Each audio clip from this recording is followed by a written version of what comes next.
السلام علیکم ورحمۃ اللہ وبرکاتہ۔ ناظرین و سامعین، آج کی اس ویڈیو کے اندر ہم آپ کو دو خبر سے باخبر کریں گے۔ پہلی خبر تو یہ ہے کہ الجامعۃ الاسلامیہ دارالعلوم دیوبند سے ایک بڑا اعلان جاری ہوا ہے، جو حضرت مولانا مفتی ابوالقاسم صاحب نعمانی محتمم و شیخ الحدیث دارالعلوم دیوبند نے نکالا ہے۔ حضرت نے خاص طور سے بہار کے علاقے کے مدارس اور علماء کو مخاطب کرتے ہوئے کہا ہے کہ آپ کے یہاں یہ وبا اور یہ فتنہ پنپ رہا ہے، اس کے لیے فعال اور متحرک ہونے کی ضرورت ہے۔ چنانچہ دارالعلوم کے لیٹر پیڈ سے اعلان کرتے ہوئے حضرت نے فرمایا کہ مقصد عریضہ یہ ہے کہ اس وقت ایک نومولود فتنہ جو صوبہ بہار کے باشندہ شکیل بن حنیف کے دعوی مہدویت و مسیحیت سے پیدا ہوا ہے، بڑی تیزی کے ساتھ پورے ملک میں پھیل رہا ہے۔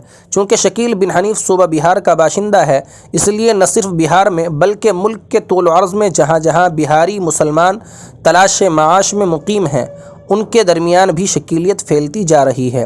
ان حالات میں ضرورت محسوس کی گئی کہ صوبہ بہار کے صدر مقام شہر پٹنہ میں فتنہ شکیلیت کا مضبوطی کے ساتھ مقابلہ کرنے کے لیے علماء کرام و ائمہ اعظام کی تربیت کا نظام بنایا جائے، اور اسی کے ساتھ عوام الناس کو بھی اس فتنے کی خطرناکی سے آگاہ کرتے ہوئے ان کے ایمان اور عقیدے کے تحفظ کی کوشش کی جائے۔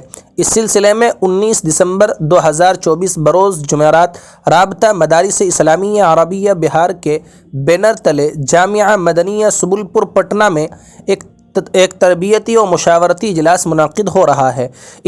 انشاءاللہ راقم الحروف بھی اس اجلاس میں شریک ہوگا۔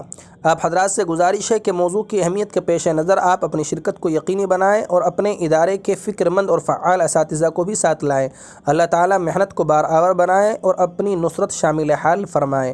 بہرحال یہ ایک بڑا اعلان ہے، صوبہ بہار کے علماء اور ذمہ داران مدارس کے لیے اس میں شریک ہوں اور فتنہ شکیلیت کی سرکوبی کرنے کے لیے تن من دھن سے پورے تیار رہیں۔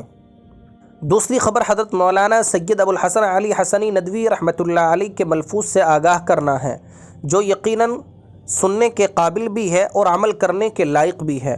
حضرت فرماتے ہیں کہ کسی بھی ملک کے لیے سب سے خطرناک بات جو ہو سکتی ہے وہ یہ ہے کہ جس کا جی چاہتا ہے قلم اٹھا کر کے لکھ دیتا ہے۔ اس سے ایک انار کی لاقانونیت طوائف الملوکی پیدا ہو جاتی ہے۔ ذہنی ڈپریشن انارکی سیاسی انارکی سے کہیں زیادہ خطرناک ہے۔ آپ نے دیکھا ہوگا کہ ملکوں کی تاریخ میں پولیٹیکل انارکی سے پہلے مینٹل انارکی اور اخلاقی انتشار پھیلتا ہے۔ ملک کی تعمیر و ترقی کے لیے یہ ضروری ہے کہ غیر ضروری دینی انتشار، بدگمانی اور خوف کی فضا ختم کی جائے۔ کوئی ملک اس طرح ترقی نہیں کر سکتا کہ اس کی آبادی کے مختلف عناصر میں اپنے مستقبل کے بارے میں شکوک و شبہات ہوں، اور اس سے بڑھ کر ملک کے لیے بدخواہی نہیں ہو سکتی کہ وہ توانائی جو ملک کی سالمیت، اس کی حفاظت اور تعمیر و ترقی میں صرف ہونی چاہیے تھی، وہ شکوک و شبہات کو رفع کرنے میں، یہ شکوک و شبہات کی فضا میں زندگی گزارنے میں خرچ ہو۔ بہرحال اس ملفوظ کا خلاصہ یہ ہے کہ آج ہر طرف خطرے کا ماحول، خوف اور ڈر کا ماحول بٹھا رکھا ہے، اور یہ سمجھتے ہیں کہ ایک اندھا دھنی سرکار ہے، اور اندھا دھنی سرکار کے اندر آپ کی سنوائی کرنے والا کوئی نہیں ہے۔ ایک طرح کا ڈر اور خوف بیٹھ گیا ہے، حالانکہ ایسا نہیں ہے۔ آدمی کو ڈپریشن کا شکار نہیں ہونا چاہیے، آدمی کو مایوسی کا شکار نہیں ہونا چاہیے۔